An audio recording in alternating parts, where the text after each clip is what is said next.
السلام علیکم ورحمۃ اللہ وبرکاتہ۔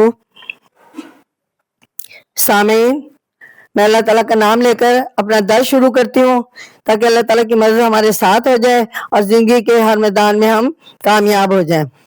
اعوذ باللہ من الشیطان الرجیم، بسم اللہ الرحمن الرحیم۔ میں آپ کے سامنے قرآن پاک کی سورۃ نساء اور اس کی آیت نمبر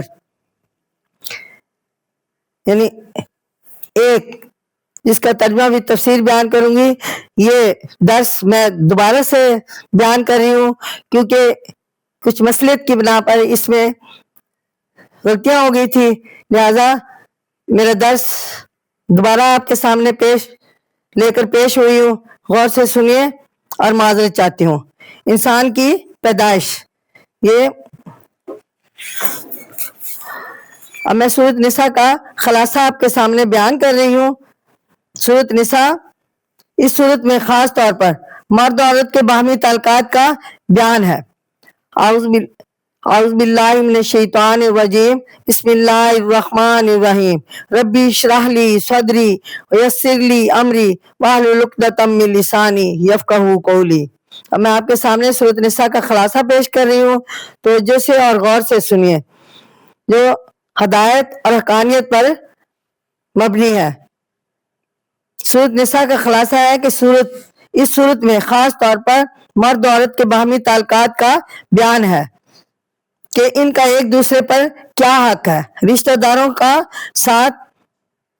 کے ساتھ کیسا برتاؤ ہونا چاہیے، سماجی خرابیوں کو کیسے دور کیا جا سکتا ہے، مل جل کر رہنے کا اچھا طریقہ کون سا ہے، اور ایک دوسرے سے مل کر رہنے میں کیا فائدے ہیں۔ تو ناظرین، ان ہدایت کے مطابق یہ اللہ تعالیٰ نے جو احکام فرمایا ہے کہ انسان کو باہمی کیسے مل کر رہنا چاہیے، تو یہ سورۃ نساء میں تمام پوائنٹ پر میں آواز نکالوں گی، یعنی آپ کو سمجھاؤں گی آیات پڑھ کر۔ مرد اور عورت دونوں انسان ہونے میں یکساں ہیں کیونکہ دونوں کی اصل ایک ہے۔ یتیموں کا خاص طور پر خیال رکھو اور یتیم لڑکیوں کو نقصان پہنچا کر اپنے فائدے کے لیے شادی نہ کرو۔ عام عورتوں کے ساتھ 2 3 4 سے بیک وقت شادی کر سکتے ہیں، بشرطے کہ عدل کرو اور کسی کا حق نہ دباؤ۔ اور جب تم ٹھیک عورتوں کے حقوق سمجھ جاؤ گے تو یتیموں کے رشتہ کرنے میں خود عقل اور انصاف کرنے لگو گے۔ اس کے بعد میراث کی تقسیم کا مفصل قانون بیان کیا گیا ہے۔ پھر مردوں اور عورتوں کے نامناسب حرکتوں کی سزا مقرر کی ہے۔ توبہ کا وقت اور طریقہ کھول کر بیان کیا ہے۔ پھر ان عورتوں کا ذکر ہے جن سے نکاح حرام ہے۔ اس وقت ایک طبقہ لونڈی غلام کا بھی تھا، اس کے ساتھ برتاؤ کا طریقہ بتایا گیا ہے۔ پھر ارشاد ہے کہ ایک دوسرے کا مال چھین چھپٹ کر مت لو، ہاں رضامندی کے ساتھ تجارت کے طریقے سے لے لیں۔ دین جائز ہے، ایک دوسرے کو قتل نہ کرو، اور انسان قوتوں اور قابلیتوں میں ایک دوسرے سے بڑا اختلاف رکھتے ہیں۔ میل جول اسی صورت میں ہو سکتا ہے کہ ہر ایک اپنی قابلیتوں کی حد سمجھے اور اسی کے اندر رہ کر کام کرے۔ مرد اور عورتوں میں سب سے بڑا اختلاف یعنی رکھتے ہیں۔ میل جول اسی صورت میں ہو سکتا ہے کہ ہر ایک اپنی قابلیتوں کی حد سمجھے اور اسی کے اندر رہ کر کام کرے، اور مرد اور عورت میں تو بہت ہی کھلا ہوا فرق ہے، اس لیے انہیں کبھی ایک دوسرے کی ریس نہیں کرنی چاہیے۔ اپنی حد کے اندر رہ کر جو بھی کوئی کام کرے اسے علم ملے گا، اور وہ کامیاب ہو کر اتنا سمجھنے کے بعد میاں بیوی کے تعلقات میں بھی کبھی خراب ہو ہی نہیں سکتے۔ اگر مرد کا رویہ بالکل درست ہو اور پھر بھی عورت ستانا شروع کر دے یا اس کا الٹ ہو تو زیادتی کرنے والے کو ٹھیک کرنا کسی نہ کسی طرح ضروری ہو جاتا ہے۔ تو ناظرین، اب میں آپ کے سامنے سورۃ نساء قرآن پاک کی سورۃ نساء اس کی آیت نمبر 1 جس کا ترجمہ بھی تفسیر بیان کرتی ہوں، غور سے سنیے اور سمجھیے۔ اعوذ باللہ من الشیطان الرجیم، بسم اللہ الرحمن الرحیم۔ اس آیت کو اس عنوان کے مطابق تشریح اور تفسیر بیان کی گئی ہے کہ انسان کی پیدائش، یا ایھا الناس اتقوا ربکم الذی خلقکم، اے لوگوں اپنے رب سے ڈرتے رہو جس نے تمہیں پیدا کیا ہے، من نفس، ایک جان سے، واحد یعنی جس نے تمہیں پیدا کیا ہے ایک جان سے اور اسی سے اس کا جوڑا پیدا کیا، وخلق منہا زوجہا، اور اسی سے اس کا جوڑا پیدا کیا، ان دونوں سے پھیلائے، وبث منہما رجالا کثیرا ونساء، اور ان دونوں سے پھیلائے بہت مرد اور عورتیں، اور اللہ سے ڈرتے رہو، واتقوا اللہ، اللہ سے ڈرتے رہو، الذی تساءلون بہ والارحام، اللہ سے ڈرتے رہو جس کے واسطے آپس میں سوال کرتے ہو، اور والارحام، اور قرابت والوں کا خیال رکھو، ان اللہ کان علیم رقیبا، بلکہ اللہ تم پر نگہبان ہے۔ تو ناظرین، اس آیت کی تفسیر جو ایسے ہے کہ نفس جان شخص مادہ جس سے کوئی اور چیز بنائی جائے، یہاں اس سے مراد حضرت آدم علیہ السلام ہے جن کی بائیں پسلی سے حضرت حوا کو نکالا اور اس جوڑے سے باقی تمام انسان پیدا کیے۔ اس آیت میں انسان کی پیدائش کا ذکر ہے کہ تمام انسان ایک ہی نفس سے بنائے گئے ہیں۔ اللہ تعالیٰ نے پہلے حضرت آدم علیہ السلام کو پیدا کیا، پھر حضرت حوا کو ان کی بائیں پسلی سے پیدا کیا۔ اس کا مطلب یہ ہے کہ عورت مرد سے کس قدر کمزور ہے، پھر اللہ تعالیٰ نے انہیں دو مرد عورت سے بے شمار جوڑے دنیا میں پھیلائے، اور وہی ان کا پالنے والا اور ضرورت کی چیزیں دینے والا ہے۔ اس لیے ہمارے لیے ضروری ہے کہ ہم ہر بات میں ہر وقت اسی کی مرضی اور اسی کے حکموں کا خیال رکھیں اور اس کی ناراضگی سے بچیں۔ یوں تو ہر ایک آپس میں معاملہ کرتے وقت اللہ ہی کا واسطہ دیتا ہے۔ ضرورت اس بات کی ہے کہ دل میں اس کی ناراضگی کا ڈر بیٹھ جاتا ہے اور نافرمانی نہ ہونے پائے۔ دوسری بات یہ ہے کہ جب سب انسان ایک ہی مرد اور عورت کی اولاد ہیں تو ان کا آپس میں رشتہ بہت گہرا ہے۔ اس کا خیال رکھنا بہت ضروری ہے کہ ایک سے دوسرے کو کوئی نقصان نہ پہنچے، بلکہ آپس میں ہمیشہ ہمدردی اور ایک دوسرے کی مدد کرنی چاہیے۔ دوسرے کاموں سے بچنے کی ہدایت، آئے وقت پر کام آ جانا، مال سے بے وقت ضرورت خبر گیری کرنا، آپس میں تسلی اور دلاسا دیتے رہنا، یہ سب کام کرنے لازم ہے۔ قریب کے رشتہ داروں کا اور بھی زیادہ خیال رکھنا چاہیے۔ اس کو بھی نہ بھولنا چاہیے کہ رشتہ داروں کے علاوہ ہمارا انسانی رشتہ روئے زمین کے تمام انسانوں سے بھی ہے۔ جب بھی موقع آئے ہر ایک کے ساتھ حسن سلوک لازم ہے۔ ناظرین، اب میں آپ کے سامنے قرآن پاک کی سورۃ نساء اس کی آیت نمبر 2 کا ترجمہ و تفسیر بیان کروں گی، غور سے سنیے۔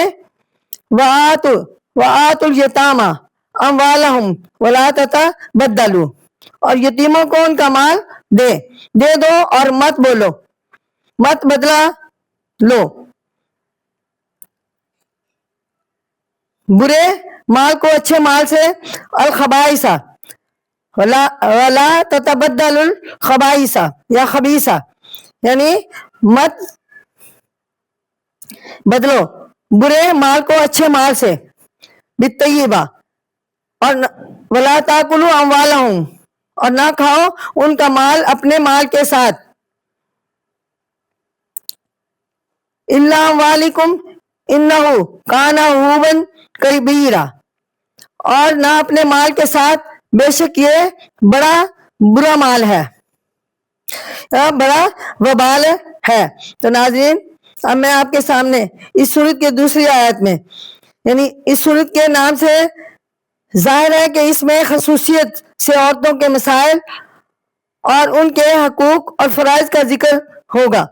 چاچا ابتدائی آیات میں ہی پہلے تو یہ واضح کیا گیا کہ عورت مرد کے پیدائش ایک ہی وجود سے ہوتی ہے، لہذا اصل معیار فضیلت، تقوی اور پرہیزگاری کو سمجھنا چاہیے اور صلہ رحمی سے پیش آنا چاہیے۔ تو ناظرین اس صورت کو دوسری آیت میں ارشاد ہوتا ہے، یعنی اس صورت کی دوسری آیت میں بیان کیا گیا ہے کہ یتیموں کا مال نہ کھاؤ، ایسا کرنا گویا پاک اور ناپاک کے ملا لینا ہے۔ اگر کوئی شخص یتیم کے مال کا ناجائز استعمال کرتا ہے تو گویا اپنی اصلاح، اپنے حلال اور پاکیزہ کمائی کو بھی ساتھ ہی حرام اور گندا کر رہا ہوتا ہے۔ جیسے کہ کوئی شخص بھوکے بھرے گلاس میں پیشاب کے چند قطرے ڈال دے تو اسے ناپاک کر لیتا ہے، ایسے یتیم کا معمولی سا مال کھا کر زندگی بھر کی کمائی حرام کر دیتا ہے۔ اس کے ساتھ ہی فرما دیا گیا، اس کا مطلب یہ نہ سمجھ لینا کہ یتیموں کے سوا دوسروں کا مال تم پر حلال ہے اور اس کی سزا کچھ نہ ہوگی، دوسروں کا مال بھی تم پر جائز نہیں ہے، خواہ وہ غیر کوئی ہو۔ اس جرم کو کبیرن یعنی بڑا وبال کہہ کر گناہ اور جرم کی حقیقت بالکل واضح فرما دی گئی ہے تاکہ کسی کو شک و شبہ نہ رہے۔ پہلے قرابت داروں کے ساتھ صلہ رحمی کی تاکید تھی، پھر یتیمہ کے حسن معاملہ کا حکم ہوا، آخر میں تمام نوع انسان کے ساتھ معاملات کی درستی کرنا کی تاکید ہو رہی ہے۔ یہ ہے اسلام کی روح۔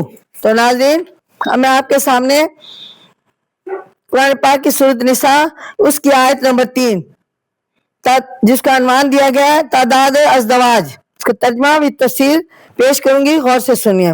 وَإِنْ خِفْتُمْ أَلَّا تُقْسِطُوا فِي الْيَتَامَى، اگر تم ڈرو کہ انصاف نہ کر سکو گے یتیموں کے حق میں تو فَانْكِحُوا مَا طَابَ لَكُم مِّن النِّسَاءِ مَثْنًى، تو نکاح کر لو اور اس سے جو عورتیں تمہیں پسند آئیں، 2 و ثلاثہ اور 3 و رباع یا 4 پس فَإِنْ خِفْتُمْ أَلَّا تَعْدِلُوا، پس اگر ڈرو کہ نا انصاف کر سکو گے فَوَاحِدَةً أَوْ مَا مَلَكَتْ أَيْمَانُكُمْ، اگر ڈرو کہ نا انصاف کر سکو گے تو ایک یا جن پر قبضہ ہو تو تمہارے دائیں ہاتھ کا اس میں امید ہے، یعنی او ما ملکت ایمانہم، تمہارے دائیں ہاتھ کا اس میں امید ہے کہ تم ادنا اللہ تعولو، ایک طرف نہ جھک پڑو گے۔ تو ناظرین ان آیت کی تفسیر، آیت کے اس حصہ میں یتیموں کی طرف خاص طور پر توجہ دلائی ہے کیونکہ ان کا پوچھنے والا کوئی نہیں ہوتا، وہ بآسانی ہر ایک کے ظلم کا شکار ہو سکتے ہیں۔ یتیم لڑکیوں سے اگر نکاح کرو تو یہ شادی خواہش، لالچ اور مال پر قبضہ کرنے کی نیت سے نہ ہونی چاہیے، بلکہ فقط ان کے نفع اور فائدے کے خیال سے ہونی چاہیے۔ اگر ان اخلاق سے گری ہوئی باتوں سے بچنا دشوار ہو تو یتیم لڑکیوں کو ان کے حال پر رہنے دو اور کسی اور عورت سے شادی کر لو، وہی اور جی چاہے تو 2 3 4 تک سے کر لو، لیکن اس صورت میں عدل کا بہت زیادہ خیال رکھا جائے۔ اگر عدل نہ کر سکو گے تو پھر ایک ہی پر بس کرو، اتفاق کرو، یا تمہارے ہاں کوئی کنیز ہو تو اس پر بھی صبر کرو، یہ انصاف کی زیادہ قریب ہے۔ اس آیت کے سلسلے میں 2 3 باتوں کا خاص طور پر سمجھ لینا ضروری ہے۔ ایک تو یہ کہ یتیم بچوں سے اگر عدم انصاف کا خطرہ ہو تو ان سے نکاح نہ کرو، بلکہ دوسری عورتوں سے ہی ایک کے بجائے 4 تک نکاح کر سکتے ہو۔ دوسری یہ کہ ایک سے زیادہ نکاح کرنے کی بنیادی شرط یہ ہے کہ بیویوں کے ساتھ انصاف قائم رکھو، جو انتہائی دشوار اور محال امر ہے، جیسا کہ خود اسی صورت میں دوسری جگہ مذکور ہے کہ تیسری یہ کہ اگر بیویوں کے درمیان انصاف اور برابری قائم نہ رکھ سکتے ہو یعنی تو پھر کنیز ہی پر اکتفا کرو۔ اس کا مطلب یہ ہوا کہ ایک سے زیادہ نکاح کھلا اور عام نہیں بلکہ انصاف کی شرط سے وابستہ ہے۔ تو ناظرین، اب میں آپ کے سامنے قرآن پاک کی سورۃ نساء اس کی آیت نمبر 4 اس کا عنوان ہے حق مہر، ترجمہ اور تفسیر بیان کروں گی۔ وَآتُوا النِّسَاءَ صَدْقَاتِهِنَّ نِحْلَةً فَإِن طِبْنَ لَكُمْ عَن شَيْءٍ مِّنْهُ نَفْسًا فَكُلُوهُ ہنیئا مریئا، اور عورتوں کو ان کے مہر خوشی سے دے دو، پھر اگر وہ اس میں سے نہیں تمہیں اپنی خوشی سے کچھ چھوڑ دے تو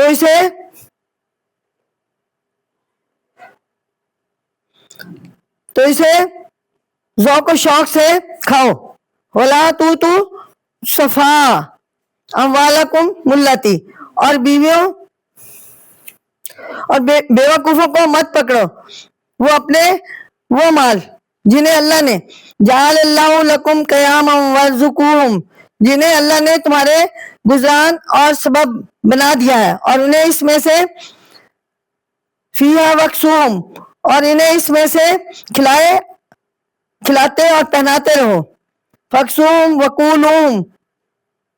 قولوا لہم، اور ان سے معقول بات کہو، قولا معروفا، یعنی ان سے معقول بات، پیار سے بات کریں اچھے طریقے سے۔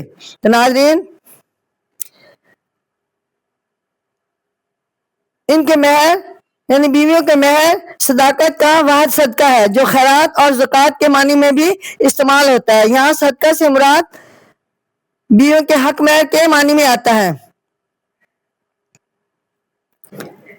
ارشاد خداوندی ہے کہ جن عورتوں سے نکاح کرو ان کے مہر خوشی سے خود ہی ادا کر دو، خواہ کوئی تقاضا کر کے وصول کرنے والا ہو یا نہ ہو۔ گویا اگر تم ایسا کرو تو پھر یتیم لڑکیوں سے نکاح کرنے میں کوئی حرج نہیں۔ حرج تو صرف اس صورت میں ہے جب ان کے مہر دینے یا اس کے کسی حق ادا کرنے میں کوتاہی کا اندیشہ ہو۔ ایک عورت اپنی خوشی سے مہر سے کچھ مقدار خاوند کو معاف کر دے یا وصول کر کے پھر خاوند کو ہی واپس کر دے تو اس میں کچھ حرج نہیں، خاوند اسے خوشی سے لے سکتا ہے۔ بیوی اپنے خاوند کو پورا مہر میں بھی معاف کر سکتی ہے۔ چھوٹے بچوں کے بارے میں جس میں یتیم سب سے پہلے آتے ہیں، حکم دیا گیا ہے کہ جب تک وہ بے سمجھ ہیں ان کا مال ان کے حوالے نہ کرو جو اللہ سبحانہ تعالیٰ نے انسانوں کے لیے سامان معیشت بنایا ہے، بلکہ ان کے مال کی پوری طرح حفاظت کرو۔ اور ایک جگہ پہ قرآن پاک میں فرمایا گیا ہے کہ ان کے مال کے پاس نہ جاؤ، اور دوسری جگہ پہ فرمایا کہ مال کے پاس جاؤ مگر اچھے طریقے سے، جس کا مطلب ہے کہ ان کے مال سے کاروبار کیا جائے اور اپنی کمیشن لی جائے، اور باقی جب ان کے جوان ہونے پر ان کا مال ود منافع واپس دیا جائے۔ پوری طرح حفاظت کرو اور خود خوبرو ہونے سے بچاؤ، یعنی ان کے مال خرد برد کرنے سے بچاؤ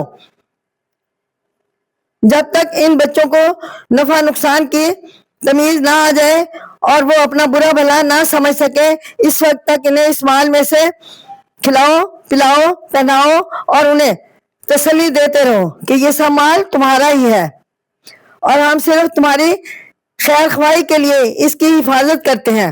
اس طرح جب سمجھدار ہو جاؤ گے تو یہ مال تمہارے حوالے کر دیں گے۔ یتیموں اور عورتوں کے بارے میں ان احکام پر ہمیں خود غور و فکر کرنا چاہیے اور اللہ تعالیٰ سے دعا کرنی چاہیے کہ ہمیں ان پر عمل کرنے کی توفیق بخشے، اور کھلانا پلانا ہی نہیں بلکہ معقول بات بھی نیکی میں داخل ہے۔ تو ناظرین، اب میں آپ کے سامنے قرآن پاک کی سورۃ نساء اس کی آیت نمبر 6 جس کا ترجمہ بھی تفسیر بیان کرتی ہوں، غور سے سنیں۔ اس کا عنوان دیا یتیموں کی تربیت۔ وَابْتَلُوا الْيَتَامَى حَتَّى إِذَا بَلَغُوا النِّكَاحَ، اور یتیموں کی نگرانی کرتے رہو جب تک کہ نکاح کی عمر کو نہ پہنچے۔ فَإِنْ آنَسْتُم مِّنْهُمْ رُشْدًا، پھر اگر ان میں ہوشیاری دیکھو تو ان کا مال ان کے حوالے کر دو۔ فَادْفَعُوا إِلَيْهِمْ أَمْوَالَهُمْ، اور یتیموں کا مال ضرورت سے زیادہ نہ کھاؤ۔ وَلَا تَأْكُلُوهَا إِسْرَافًا، ان کا مال یتیموں کا ضرورت سے زیادہ نہ کھاؤ اور نہ حاجت سے پہلے کی۔ وَبِدَارًا أَن يَكْبَرُونَ، اور نہ حاجت سے پہلے کہ یہ برے نہ ہو جائیں۔ وَمَنْ كَانَ غَنِيًّا فَلْيَسْتَعْفِفْ، اور جسے حاجت نہ ہو تو یتیم کے مال سے بچتا رہے۔ وَمَنْ كَانَ فَقِيرًا فَلْيَأْكُلْ بِالْمَعْرُوفِ، اور جو کوئی محتاج ہو تو دستور کے مطابق موافق کھائے۔ پھر جب فَإِذَا دَفَعْتُمْ إِلَيْهِمْ أَمْوَالَهُمْ فَأَشْهِدُوا، پھر جب ان کو ان کے مال حوالے کر دو تو اس پر گواہ کر لو۔ علیہم وَكَفَى بِاللَّهِ حَسِيبًا، اور اللہ حساب لینے کو کافی ہے۔ تو ناظرین، اس آیت کے مطابق میں آپ کے سامنے تشریح بیان کرتی ہوں۔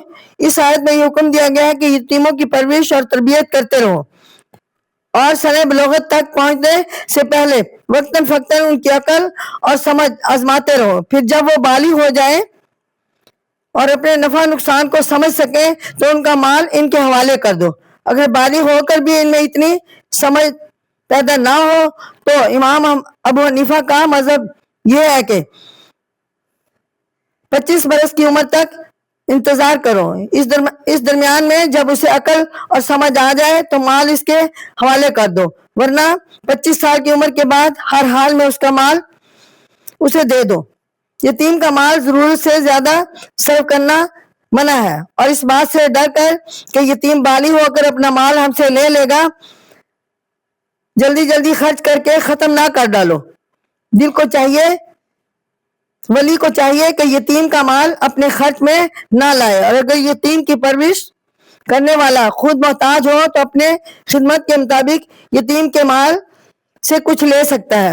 جب کسی بچہ کا باپ مر جائے تو ضروری ہے کہ چند مسلمانوں کے روبرو یتیم کے مال کی تفصیل لکھ کر ایماندار کے حوالے کر دی جائے، اور جب یتیم بالغ ہو جائے تو اسے تحریر کے مطابق اس کا مال اسے واپس دے دیا جائے۔ جو کچھ خرچ ہوا ہو اس کی تفصیل یتیم کو سمجھا دی جائے۔ نیز مال کی واپسی بھی گواہوں کے سامنے ہی ہونی چاہیے، تاکہ آئندہ اگر اختلاف اٹھ کھڑا ہو تو گواہ اس کی تصفیہ میں مدد دے سکے۔ اللہ تعالیٰ ہر چیز کی حفاظت کرنے والا ہے اور حساب خوب سمجھتا ہے۔ خود اسے حساب یا گواہی کی ضرورت نہیں، یہ صرف لوگوں کی سہولت کے لیے مقرر فرمائی گئی ہے۔ تو ناظرین، اب میں آپ کے سامنے قرآن پاک کی سورۃ نساء جس کا ترجمہ بھی تفسیر پیش کروں گی۔ اس کی آیت نمبر ہے 7 اور عنوان دیا ہے میراث اور ترکہ کے حصہ دار۔ لِلرِّجَالِ نَصِیبٌ مِّمَّا تَرَکَ الْوَالِدَانِ وَالْأَقْرَبُونَ، مردوں کا بھی حصہ ہے اس میں جو باپ ماں چھوڑ دیں اور قرابت والے۔ وَلِلنِّسَاءِ نَصِیبٌ مِّمَّا تَرَکَ الْوَالِدَانِ، اور عورتوں کا بھی حصہ ہے اس میں جو ماں باپ اور قرابت والے چھوڑ دیں۔ وَالْأَقْرَبُونَ، والدان وَالْأَقْرَبُونَ یعنی جو قرابت والے چھوڑ دیں، تھوڑا ہو یا زیادہ۔ مما قل منہ او کثر، یعنی مال تھوڑا ہو یا بہت ہو۔ نصیبا مفروضا، حصہ مقرر کیا ہوا ہے۔ تو ناظرین، اس آیت کے مطابق رسول اکرم صلی اللہ علیہ وسلم کی بعثت سے پہلے